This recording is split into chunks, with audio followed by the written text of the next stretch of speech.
Hai. Wah, besarnya muka. Um, this is, oh, can we get still? Hi. This is Aida in 2024, 2024. So if you guys are a current, sorry, rasa pelik dah lama tak cakap depan kamera. If you guys are a current subscriber, dah pernah subscribe kat channel ni before this, you guys are probably my friends. Hi. But I made a video 3 tahun lepas about my education journey and how I got to Michigan, and video tu just macam for informational purposes sebab ramai sangat orang tanya and I can't really explain to everyone satu persatu, so I made a video and every time orang tanya, sampai sekarang every time orang tanya I just hantar that video. But itulah, hopefully dapat memberi manfaat kepada orang lain. And so I watched that video semalam before tidur. Sekarang tengah hujung September by the way. Sekarang tengah hujung September 2024, tengah hari. But I made tu dia English. I buat that video 3 tahun lepas and I never actually macam tengok balik until semalam. Semalam bosan tak buat apa-apa, tengok balik video tu and I was surprised. I was like, oh, tu ke Aida 3 tahun lepas. And I'm glad I had that video to like reference things. But I will, okay, kalau korang tak tengok lagi video tu, I will, tak adalah, tak payahlah tengok, tak ada apa-apa pun. Video tu tak ada apa-apa pun. Tapi this video, I will reference it a lot sebab the purpose of this video is for me to do some self-reflection, tengok balik, and just reflect on myself. So tak payah like, tak payah subscribe or whatever sebab this video is for me. I don't know if I will share it to orang lah eventually, wallahu alam. Tapi I made it for me and so let's go. So first impressions lah kan on that video. First impressions, I was surprised. I was surprised looking at how innocent and how macam licinnya muka. that was my first impression. Macam licinnya muka. So this is Aida lepas dah 3 tahun universiti. Sangatlah banyak cacat dan celah. But that is what university does to you. You get stressed. But itulah, licinnya muka Aida dulu. Wah. And second thing was sopan. I look at the video and I was thinking, ya Allah, sopannya Aida dulu. So why? The reason behind that is sebab I guess macam dulu sekolah, time sekolah menengah, sekolah all girls, and I wasn't exactly the most sopan, tapi you get the point, like being in an all girls school. Lepas tu zaman matrix pun my circle was really macam sopan santun, lemah lembut. Pija, I'm talking about you. Tapi Pija sangatlah soft spoken orangnya. So that was my circle. And then fast forward 3 years later, right now I'm doing engineering. Wow! Surprise! I'm doing mechanical engineering. Dan habis dah, lagi 8 bulan akan grad. But yes, so you can't really be the most lemah lembut person in engineering sebab there's a lot of guys and somehow you tend to macam adapt to that.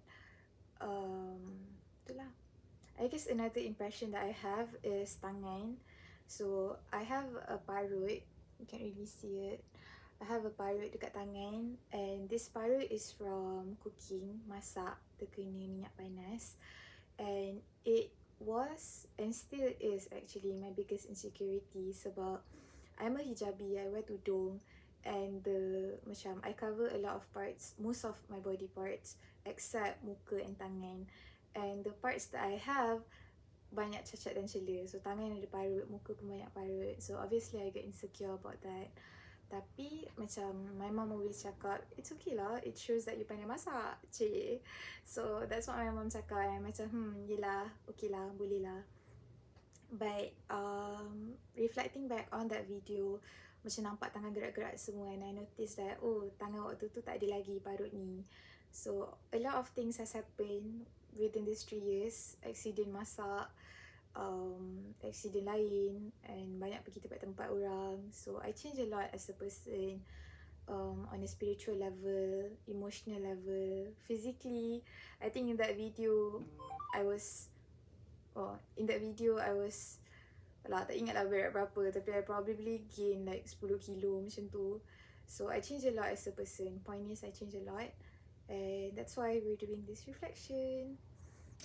Kejap, I actually made like notes about, hold on, sebab takut baby panjang-panjang lepas tu melalut kan, so I made notes. Oh, okay, another thing that did not change. So we talk about things that I changed, right?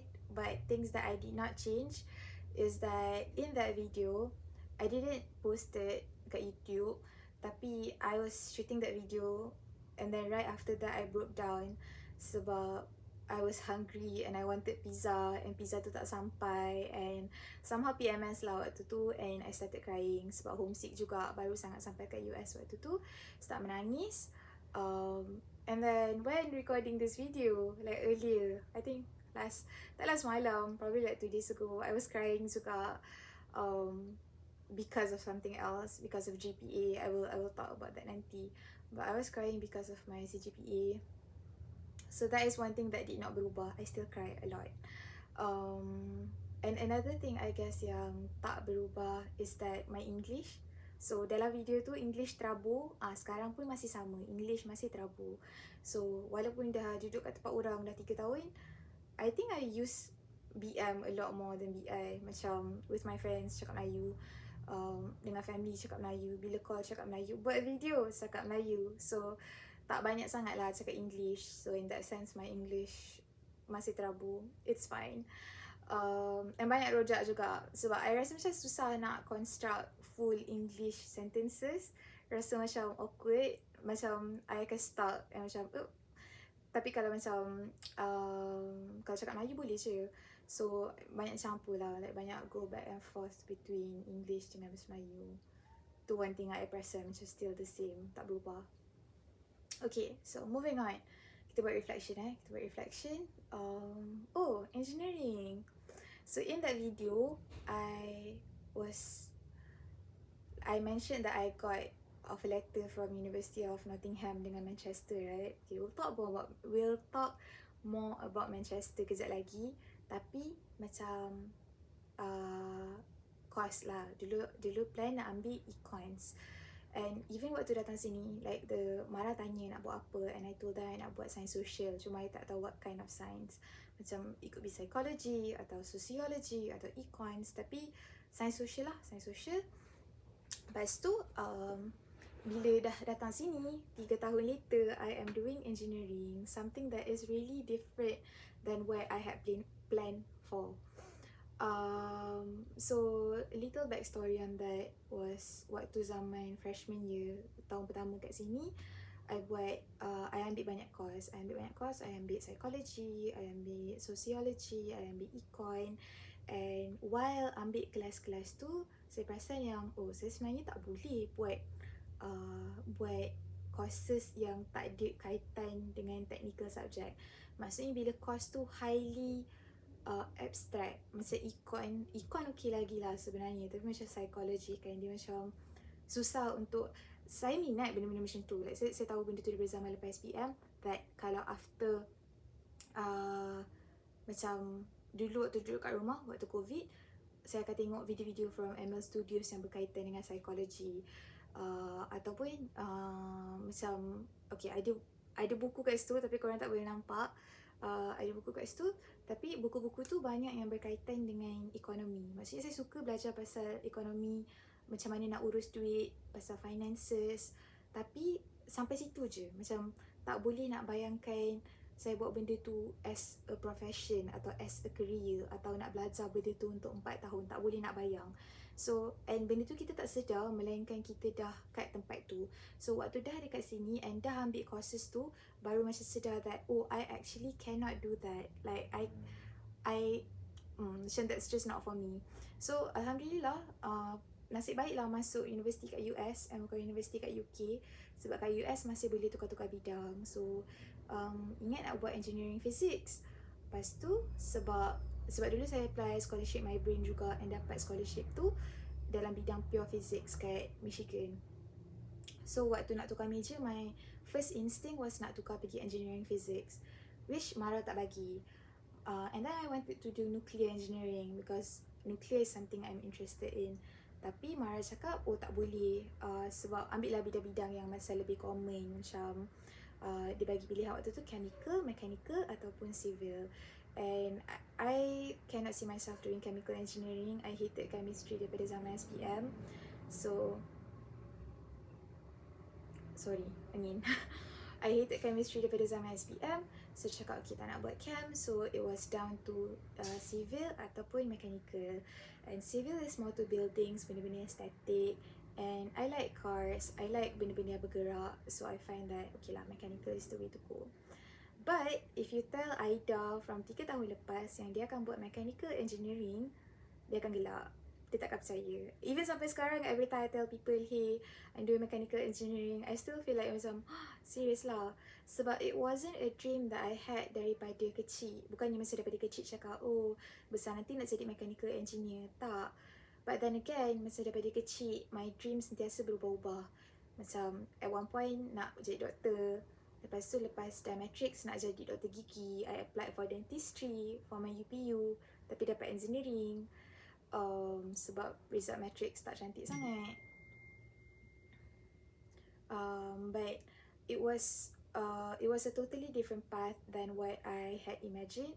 So it still macam came as a surprise every time orang tanya, oh buat apa? Oh buat mechanical. So there you go.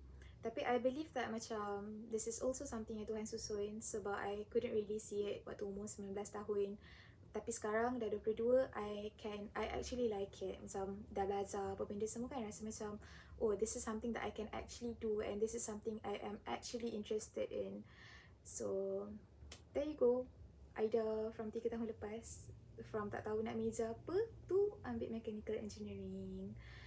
Okay, and then going back to Manchester, right? So I got admission into Manchester, nak buat econ. So if you ask, so I actually tak tahu macam nak sesuai I actually went to Manchester. And if you tell Aida that macam that she will be going to Manchester as a visitor and not as a student, rasa macam what? Tapi that's what happened. So I went to Manchester. Alhamdulillah, I got the chance to travel and pergi Manchester and pergi tengok balik macam life as student there, jalan-jalan campus dia semua. And rasa macam waktu pergi tu rasa macam rasa macam tersentak kejap. Rasa macam this could have been me. Macam I could have gone here as a student, but instead I came here as a visitor. And benda ni baru lagi lah, I went there bulan lepas, bulan 8. So macam even sampai sekarang, just to think of it balik, I macam ya Allah, delicate-nya aturan Tuhan that I could have gone there 3 tahun lepas and study econ, tapi instead I am here. And I percaya lah, I believe it's for the best. Sebab if I was there doing econ, then I wouldn't have known that I actually like engineering. And kalau waktu tu betul lah jadi buat econ and tak minat dan sebagainya, tak boleh tukar meja. Sebab dekat US tak boleh main tukar-tukar bidang macam tu je. Sorry, kat UK. So Alhamdulillah, Tuhan susun cantik dah elok. I am here right now, doing something that I like, and diberi peluang untuk tukar meja. Okay, so life update buat engineering. I travel a lot. So one thing about me is that dulu kenapa nak sangat belajar kat luar negara is sebab I selalu tengok story Kak Alia, my kakak. Selalu tengok Kak Alia macam pergi berjalan ke sini ke sana. And one of the reason I really wanted nak sambung belajar kat luar negara is sebab boleh pergi tengok negara orang. And tu macam salah satu saya punya life goal, macam to travel and see the world. And so bila datang sini and 3 years later dah pergi macam-macam tempat, and kalau cerita kat Aida 3 tahun lepas, dia mungkin akan macam what? So dah pergi macam-macam state dekat US, dah pergi national park, dah tengok nature, dah tengok bandar, dah tengok gunung, dah tengok laut. Lepas tu pergi negara lain, dah pernah pergi Canada, dah pernah pergi Jepun, Korea Selatan, dah pernah pergi, takkanlah Korea Utara pula kan. Dah pernah pergi Korea. Lepas tu pergi Europe, pergi travel across Europe. So if you tell, Alhamdulillah for all of this peluang, tapi truly I cannot see this at the age of 19 years old, tak nampak benda ni semua and all this peluang and jalan hidup macam mana. So sama lah juga even sekarang macam looking at the future, I cannot see what lies ahead of me. Tapi I have faith that Tuhan Maha Mengetahui, Allah Maha Mengetahui, and so dia akan susun yang terbaik. Another point of reflection is that kan I mentioned earlier in this video that I was crying last week sebab of my GPA. So I came here and macam my goal was nak graduate first class, nak graduate with a 3.5, and that was macam Aida yang 19 tahun lah, Aida yang belum masuk universiti, dia cakap okay nak buat 3.5. And God knows that the standards kat Michigan is so high and it is so hard to actually keep up with your studies and get that 3.5. I'm not saying it's impossible, memang sangat-sangat possible, betul. But maybe it's not meant for me. So what happened last week was I applied for graduation, then nak grad. Lagi 8 bulan dah nak grad. And when I applied for graduation, dia bagi tahu lah kan macam GPA semua tu, macam I can check. So waktu check tu my GPA wasn't as what I wanted it to be, and so I was really sad sebab I felt like a disappointment. Datang belajar jauh-jauh, 3 tahun belajar, eventually dapat grade yang tak okay. So I was really sad and I talked to my parents about it, and I guess macam I talked to my dad about it first dulu. And my dad cakap macam, kenapa kakak sedih? Bapak rasa macam Aida dah nak habiskan belajar, dah almost at the finishing line, that is good enough. And then I realised that what made me unhappy wasn't the fact that I didn't get that 3.5. Or sebab kat sini dia ada tier tau, dia macam kalau you dapat 3.2 sampai 3.5 dapat recognition, and then 3.5 sampai 3.75 dapat recognition. And I cannot even fit into the 3.2 punya kategori. And so that is when I felt like macam, ya Allah, kalau orang lain boleh buat, kenapa aku tak boleh buat? Kalau orang lain boleh dapat that 3.2 ke atas or 3.5 ke atas, kenapa aku tak dapat? Bodoh sangat ke aku ni? Benda-benda macam tu lah. And so bila that reality hits and I talk to my dad about it, and then my dad cakap macam, kakak siapa yang dapat 3.5 ke atas tu, ataupun siapa yang dapat CGPA yang bagus tu? Sebab I keep saying that macam kenapa orang lain boleh dapat CGPA bagus dan I tak dapat. Lepas tu my dad cakap, oh siapa? Pasal macam oh kawan-kawan. Lepas tu dia cakap lah macam, ya Allah kakak, setiap orang jalan hidup dia tu berbeza, and setiap orang ada dia punya own kelebihan dan kekurangan masing-masing. Setengah orang kelebihan dia dari segi akademik, sebab tu dia orang dapat beasiswa lepas SPM. And macam tu lah, macam jalan hidup orang tu macam tu. And jalan hidup kakak lain. Kakak datang sini pun macam patutnya sekarang macam saya cakap macam kalau ikut path yang sama, yang macam ikut lepas SPM, I wouldn't be here right now. So my dad cakap lah, Aida buat the impossible happen. Like you came here, you cari jalan untuk datang ke US. And so jalan hidup tu berbeza-beza and jangan compare dengan orang lain. So my dad cakap macam tu, and that made me think that I wasn't unhappy because of my GPA. I was unhappy because I was comparing myself against orang lain.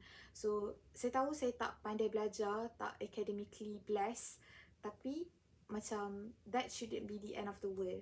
If that is the case, maksudnya dulu waktu zaman SPM, waktu saya tak dapat straight A, boleh je saya cakap, oh that's the end of the world. Saya tak dapat beasiswa, saya tak dapat straight A, habis, end of story. Tapi that wasn't the end of the world. I was persistent. I believed in myself. I cakap, oh boleh lagi ni, kita cuba. And kalau tak dapat, tak apalah kan. Tapi at least kita dah cuba. Like that was the mentality that I had. And so that was the reason I am here right now today, because I believed that macam selagi tak cuba, selagi tu tak tahu. And because I believe that bila ada failure, bila kita gagal dalam sesuatu, tak bermaksud to the end of the world. Akan ada lagi in the future benda yang lebih baik untuk kita. And because of that mindset, I am where I am today. So I guess macam bila dah masuk universiti and bila dah go through macam-macam, I kind of forgot about that. So I lupa. And macam me calling my dad was that wake up call that that is not the end of the world. CGPA tu bukanlah kayu pengukur kejayaan.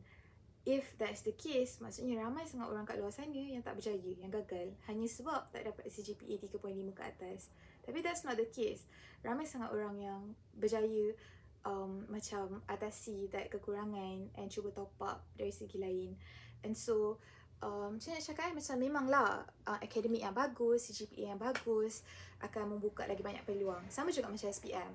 Sama juga kalau dapat straight A, dia akan membuka lagi banyak peluang untuk melanjutkan pelajaran kat luar negara atau untuk dapat beasiswa yang bagus.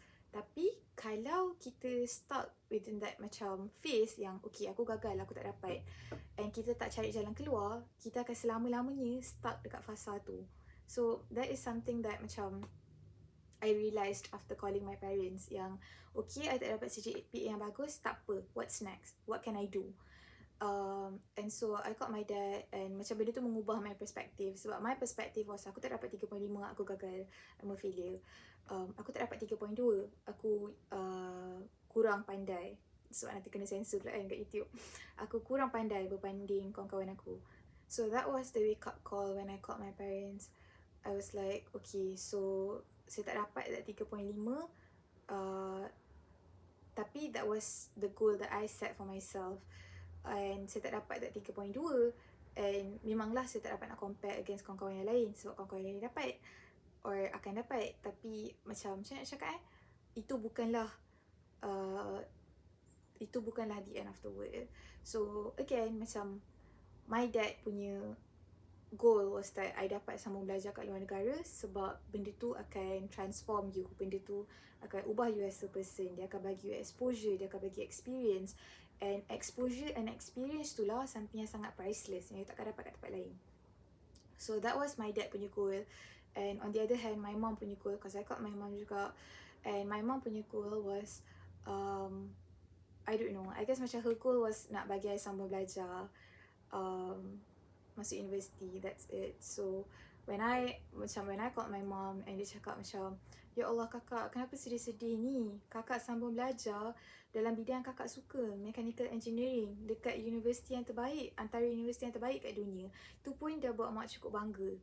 And obviously I cried lah kan at that moment. Tapi macam itu pun dah macam dah cukup for me untuk macam okay, at least I made my parents proud. And betul lah cakap macam setiap orang goal dia berbeza, and my goal tak align dengan whatever that I want, and I couldn't actually reach that goal. Tapi that's not the end of the world. Kita bergerak ke depan, kita tengok what the future holds. So that was the story about last week punya breakdown. And moving on, I realised that okay, I mentioned that kalau nak apply kat universiti kat US, kena make sure ada funding. Maksudnya ada cara nak bayar universiti punya application, and then kena ada reference letter, so kena ada cikgu yang kita rapat dan sebagainya kan. And the more that I grow up, the more that I realise that semua tu adalah privilege. Maksudnya tak semua orang ada the same privilege as us. Tak semua orang diberi kemudahan untuk macam bayar university application macam tu je. Alhamdulillah, I'm born into a family yang financially boleh support what I want. Macam nak apply universiti, okay, tak ada masalah. And dulu even waktu nak datang sini, macam kena dahulukan duit nak masuk universiti, okay, tak ada masalah. Tapi tak semua orang ada privilege yang sama. And benda tu like I realise the more I grow up and the more I meet more people, tak semua orang diberi peluang yang sama. So where you are in life right now is because of orang-orang sekeliling you, and because privilege or rezeki yang Tuhan bagi. It's not because of you 100%. So setengah orang dia ada that potential untuk belajar, and dia ada that macam kebolehan untuk belajar, tapi tak cukup duit nak masuk universiti. Macam parents dia tak boleh nak bayar yuran, macam mana kan. And setengah orang boleh je dia dedicate more time untuk studying, tapi dia juga kena kerja part time. Macam I have some friends yang kerja kat 7E, dia juga kena kerja part time untuk support dia punya family, sebab otherwise nak cari duit kat mana. Macam dia juga kena sustain hidup diri sendiri dan adik-beradik dia yang lain. So itulah nak cakap, macam ada orang ada privilege dari segi ada banyak privilege sebenarnya dalam hidup yang kita tak perasan. And bila kita macam kenal ramai orang, and bila kita tahu pasal orang baru, kita macam oh, bersyukur that kita ada that certain privilege. So I am here right now, yes, because I worked hard for it, but also because Tuhan bagi rezeki dari segi macam-macam cara, macam-macam bentuk, which is the reason I am here right now today. So if you are not macam, if you tend to compare yourself dengan orang lain, fikir macam luaskan, widen your perspective. Rasa tengok balik macam orang tu ada privilege dari segi apa yang membolehkan dia macam tu. And jangan macam be harsh on yourself dari segi macam oh aku banyak kekurangan, or kenapalah aku tak dapat. Sebab rezeki Allah ni luas and dia datang dalam bermacam-macam bentuk. So ada orang yang dilahirkan macam sihat tapi diuji dari segi kewangan, and ada orang diuji dari segi kesihatan, tak dapat nak sambung belajar sebab ada masalah kesihatan dan sebagainya, tapi diberi rezeki dari segi keluarga yang supportive, maksudnya keluarga yang boleh jaga dia kalau dia sakit dan sebagainya. So and ada orang diberi rezeki macam dapat kawan-kawan yang elok, kawan-kawan yang sentiasa macam bimbing dia ke jalan yang elok, tapi diuji dari segi tak pandai belajar. So saya nak cakap macam ada banyak sangat perspektif and ada banyak sangat factor yang kita kena take into account bila kita tengok benda-benda macam ni. So the next time you start comparing yourself against orang lain, first letak dalam otak yang social media is, tolonglah jangan percaya anything that's on social media, sebab orang letak yang baik-baik je kat situ. Orang tak letak all the struggles and the backstory dekat social media. So trust me that kalau kita tengok hidup orang tu macam oh bestnya, indah je, tak semestinya that is the reality. So that is one thing. Yang kedua is that jangan compare diri dengan orang lain, sebab setiap orang jalan hidup dia berbeza. Ada orang diberi kekurangan dari segi tu, tapi Tuhan tarik nikmat dia dari segi lain. So macam keep that in mind. I feel like that is very important. Apa lagi something that I'm trying to learn in my early 20s, baru nak menginjak ke alam dewasa, baru nak kenal dunia, baru nak macam belajar kawal emosi. Dad juga selalu pesan, dia cakap if you fail to control a situation, the situation will take control of you. Kalau kita gagal nak kawal satu keadaan tu, gagal nak kawal kita punya reaction, gagal nak kawal kita punya emosi, situasi tu akan mengawal kita. Maksudnya kita akan jadi mangsa keadaan. Still learning in that aspect. Tapi one thing that I want to maintain macam going forward in life is staying true to myself. Macam even if things don't work out, macam hopefully orang tak ambil kesempatan lah kan, sebab dunia ni tak sentiasa indah. Tapi macam nak cakap macam as long as you have niat yang baik and you stay true to yourself, insyaAllah you can keep pushing forward. So another takeaway that waktu umur 19 tahun I couldn't really see is that don't be, like I said before, like be kind to yourself and to others, right? But also don't be harsh to yourself, sebab we make mistakes. Fitrah manusia melakukan kesilapan. So each and every one of us are bound to make mistakes. We make mistakes and it's okay as long as you learn from them and grow as a person. Macam mana? Like I used to think that my weaknesses are bad, and of course macam they're called weaknesses for a reason, right? Macam kelemahan. Tapi it doesn't have to be our breaking point. Like setiap orang ada kelemahan masing-masing. You have your own weaknesses, I have my own weaknesses, and that's what makes us different from each other. And macam mana? Like I came across this one video kat internet yang cakap macam my weaknesses are mine, they are what makes me me. So essentially what, like the takeaway from that idea or that principle is that your kelemahan and your kekuatan is what makes you you as a person. So don't hate them, don't think that because I have this kelemahan, it's gonna make me weaker than orang lain, atau it's gonna make me a bad person, or I'm not gonna be as good as orang lain. That's not true. Your kelemahan is yours. Own up to it. It's okay that you have it, but it doesn't have to be the end of the world.